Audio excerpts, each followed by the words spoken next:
নমস্কার বন্ধুরা, ঐশীর মার রান্নাঘরে আপনাদের সবাইকে স্বাগত। বন্ধুরা, আজ আপনাদের সঙ্গে শেয়ার করব একটা পরোটার রেসিপি, যেটা খুব সুন্দর সফট, নরম, তুলতুলে আর বাড়ির ছোট থেকে বড় সবাই খেতে পারবে। আর এই পরোটাটা খাওয়ার জন্য আলাদা করে কোনো তরকারির কিন্তু প্রয়োজন হয় না। এটা শুধুই কিন্তু টমেটো সস দিয়ে খেয়ে নিতে পারবেন। তো চলুন রেসিপিটি দেখে নেওয়া যাক। প্রথমে আমি নিয়ে নিচ্ছি একটা বাটিতে করে মেপে 1 বাটি পরিমাণ আটা, আর তার সাথে নেব 1 বাটি পরিমাণ ময়দা। আমি এখানে আটা ময়দা মিশিয়ে পরোটাটা বানাবো। আপনারা চাইলে কিন্তু আটা বা ময়দা শুধু আলাদা করেও ব্যবহার করতে পারেন। আটা ময়দার মধ্যে দিয়েছি সামান্য একটু লবণ আর 3 টেবিল স্পুন দিয়ে দিলাম সাদা তেল। এখানে ময়ানটা কিন্তু একটু বেশি করে দিতে হবে, তাহলে পরোটাটা খুব সুন্দর নরম হবে আর সুন্দর খেতে হবে। এবার ভালো করে ময়দাটাকে আমি ময়ান দিয়ে নেব। ভালো করে হাতের তালুর মধ্যে ঘষে ঘষে ময়দাটাকে ভালো করে ময়ান দিলে পরোটাটা কিন্তু খুব সুন্দর নরম হবে আর অনেকক্ষণ পর্যন্ত কিন্তু এটা নরম থাকবে। ময়দাটার মধ্যে ভালো করে ময়ান দেওয়া হয়ে গেলে আপনারা কিন্তু নিজেরাই বুঝতে পারবেন। আর তারপর আমি অল্প অল্প করে রুম টেম্পারেচারে থাকা জল দিয়ে ময়দাটাকে ভালো করে মেখে নেব। ময়দাটা আমাদের মাখতে হবে অল্প অল্প করে জল দিয়ে, যাতে ময়দাটা আমাদের খুব বেশি নরম না হয়ে যায়, তবে ময়দাটা কিন্তু একটু নরমের দিকেই থাকবে। দেখুন, আমি এরকম করে নরম রেখে ময়দাটাকে মেখে নিয়েছি। এবার এই ময়দাটা মাখা হয়ে গেলে ময়দা থেকে আমি লেচি করে নিচ্ছি।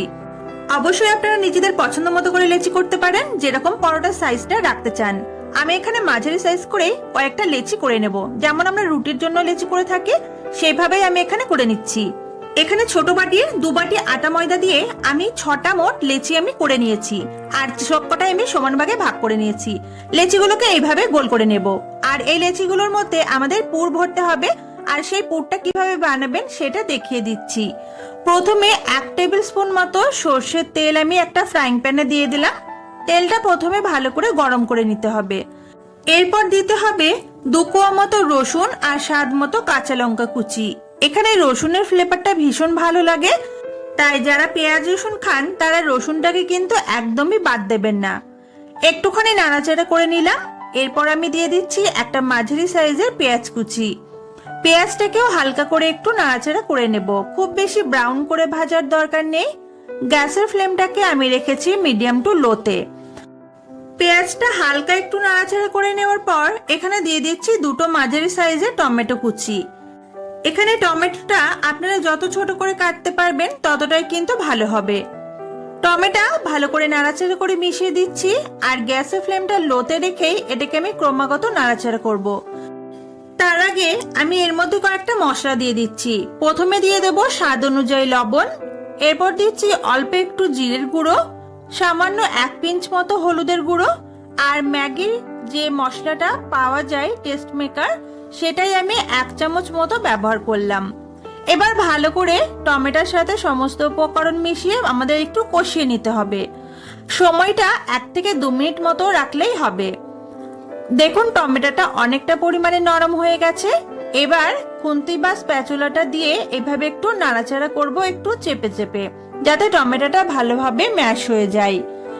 টমেটো যখন এরকম নরম হয়ে যাবে তখন এর মধ্যে দিয়ে দেবো আমি আরেকটা উপকরণ, যেটা কিন্তু অবশ্যই দিতে হবে।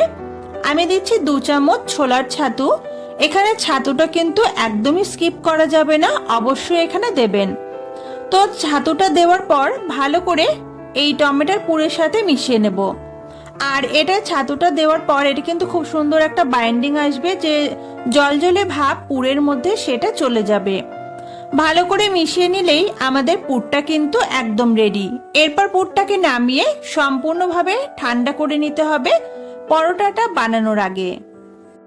এরপর যে লেচিগুলো করে রেখেছিলাম সেই লেচি থেকে একটা লেচি নিয়ে 2 হাতের সাহায্যে এইভাবে একটু বাটির মতো শেপ দিয়ে নিলাম। এরপর রেডি করে রাখা পুরটা থেকে 1 চামচ নিয়ে এইভাবে বাটির মধ্যে দিয়ে দিলাম।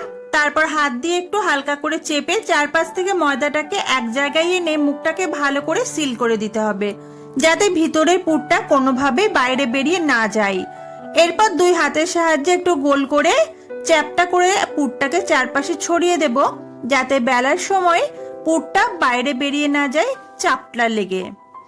দেখুন, এইভাবে কিন্তু সবকটাকেই আমাদের রেডি করে নিতে হবে। আমি আরো একটা আপনাদের দেখিয়ে দিচ্ছি। একই রকম ভাবে 2 আঙুলের সাহায্যে এভাবে একটা বাটির মতো শেপ দিয়ে মাঝখানটাতে পুরটা রেখে চারপাশ থেকে মুখটাকে ভালো করে বন্ধ করতে হবে, যাতে পুরটা বেরিয়ে না যায়। আর যখন আপনারা ময়দাটা মাখবেন তখন একটু নরম করে মাখলে পুরটা কিন্তু বেলার সময় বেরিয়ে যাওয়ার সম্ভাবনাটা অনেকটাই কমে যায়। তো দেখতেই পাচ্ছেন আমার দুটো লেচি কিন্তু এখানে রেডি করে নেওয়া হয়ে গেল। এইভাবে কিন্তু সবকটাকে একসাথে বানিয়ে নেব।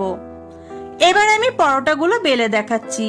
প্রথমে একটা বেলুন চাকি নিয়ে সামান্য একটু সাদা তেল মাখিয়ে নিলাম।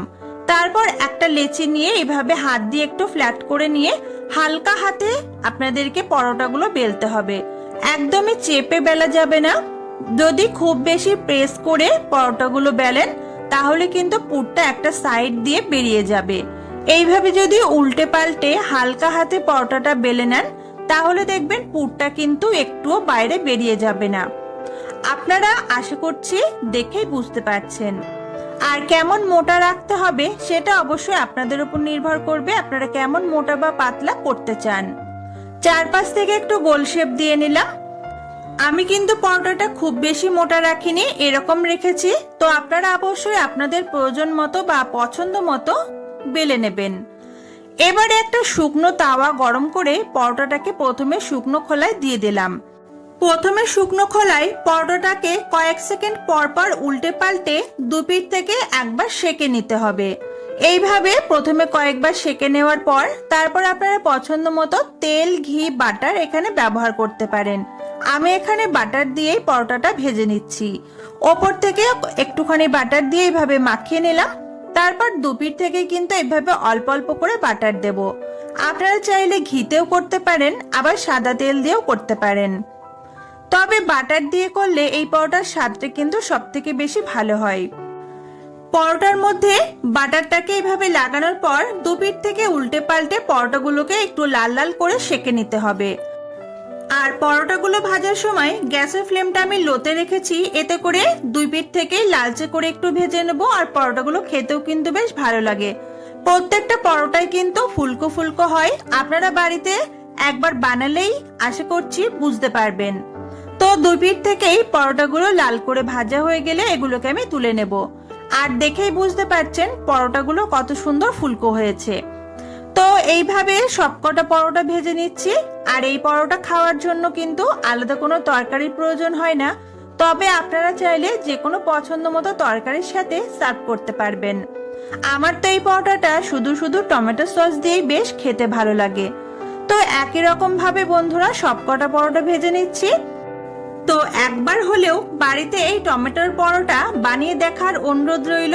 বাড়ির ছোট থেকে বড় সবাই ভীষণ পছন্দ করবে। সকালের জলখাবারে হোক কিংবা রাতের ডিনারে, অথবা আপনারা স্কুল কলেজের টিফিনেও কিন্তু এটা বানিয়ে দিতে পারেন। আজকের রেসিপিটি বাড়িতে বানিয়ে কেমন